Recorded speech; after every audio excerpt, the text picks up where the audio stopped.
Hello everyone, welcome to my channel SD kitchen recipes. আজকে আমি তোমাদেরকে বানিয়ে দেখাবো বাসন্তী পোলাওয়ের রেসিপি। প্রায় প্রত্যেকটা বাঙালি বাসন্তী পোলাও ভীষণ পছন্দ করে, আর কোনো না কোনো ওকেশানেই আমরা ঘরে ঘরে বাসন্তী পোলাও বানিয়েই থাকি, আর এটা খেতে ভীষণই টেস্টি হয়। তো চলো দেখে নিই আজকের এই রেসিপি।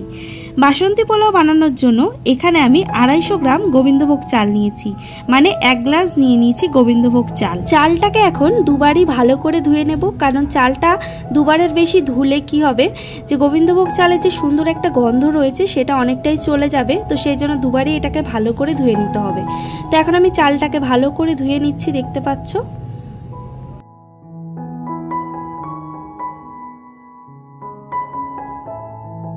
চালটা ভালোভাবে ধোয়ার পরে এখন একটা থালার মধ্যে ছড়িয়ে নিয়েছি। এখন ফ্যানের হাওয়াতে এটাকে শুকিয়ে নেব। তো ফ্যানের হাওয়াতে চালটাকে ভালো করে শুকিয়ে নিয়েছি, আর দেখতে পাচ্ছ চালটাও কিন্তু পুরোপুরি জলটা টেনে গেছে, পুরো ঝুরঝুরে হয়ে গেছে চালটা। ঠিক এভাবেই কিন্তু চালটাকে শুকিয়ে নিতে হবে। তারপরে দিয়ে দিচ্ছি পরিমাণ মতো ঘি, 1 চা চামচ মতো গরম মশলা গুঁড়ো দিয়ে দিলাম, 1 চা চামচ হলুদ গুঁড়ো, সামান্য একটুখানি আদাকে একটা গ্রেটারের সাহায্যে গ্রেট করে নিয়েছি, আর দিয়ে দিলাম একটু সামান্য মতো লবণ দিয়ে এখন ভালো করে উপকরণগুলো চালের সাথে মেখে নেব। মেখে নিয়ে এটাকে 10 মিনিটের জন্য এভাবেই রেখে দেব। তো এখন আমি দেখতে পাচ্ছ মেখে নিচ্ছি।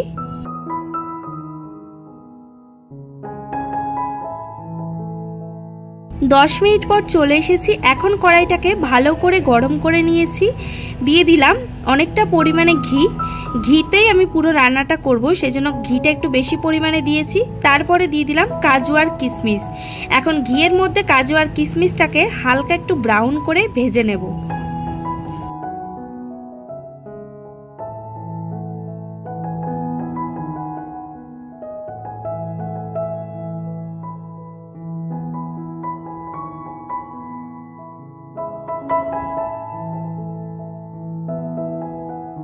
কাজু কিশমিশগুলো ভাজা হয়ে গেছে। কাজু কিশমিশগুলো ভেজে একটা বাটিতে তুলে নিয়েছি।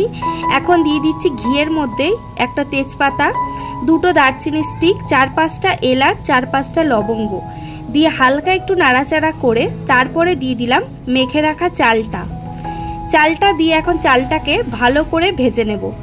চালটাকে ততক্ষণ অবধি ভেজে নিতে হবে যতক্ষণ না চালের মধ্যে একটা ব্রাউন ভাব চলে আসছে, ততক্ষণ অবধি, মানে চালটা যেন একদম ঝুরঝুরে টাইপের হয়ে যায়, সেরকম ভাবে চালটাকে পুরো ভেজে নিতে হবে। কারণ চালটা যত বেশি ভালো করে ভাজা হবে ততটাই কিন্তু রান্নাটা ভালো হবে। তো সেই জন্যই চালটাকে একটু ভালো করে ভেজে নিতে হবে।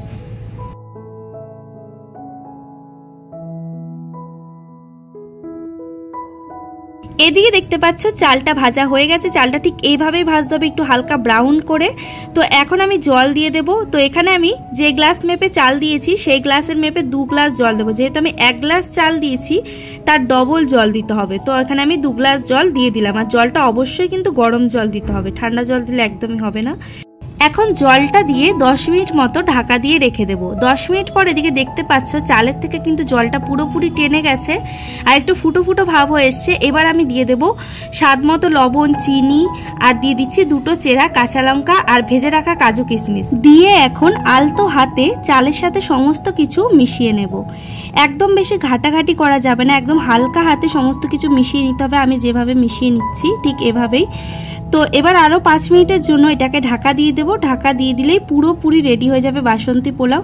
তো এখন দেখতে পাচ্ছ আমার সমস্ত কিছু মেশানো হয়ে গেছে। এখন আরও 5 মিনিটের জন্য আমি ঢাকা দিয়ে দিলাম।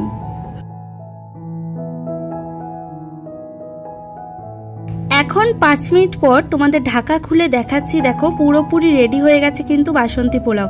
এখন একটু চালটা গায়ে গায়ে লেগে আছে ঠিকই, কিন্তু যখন এটা ঠান্ডা হয়ে যাবে তখন একদমই এটা ঝুরঝুরে হয়ে যাবে। তো কেমন লাগলো আজকের এই রেসিপি অবশ্যই কিন্তু তোমরা কমেন্ট করে জানিও। এটা বানাতে কিন্তু আমার বেশি টাইমের প্রয়োজনও পড়েনি, খুব অল্প সময়ের মধ্যে এটা বানিয়ে ফেলা যায়। তোমরাও বাড়িতে এভাবে ট্রাই করতে পারো, খুব টেস্টি লাগে।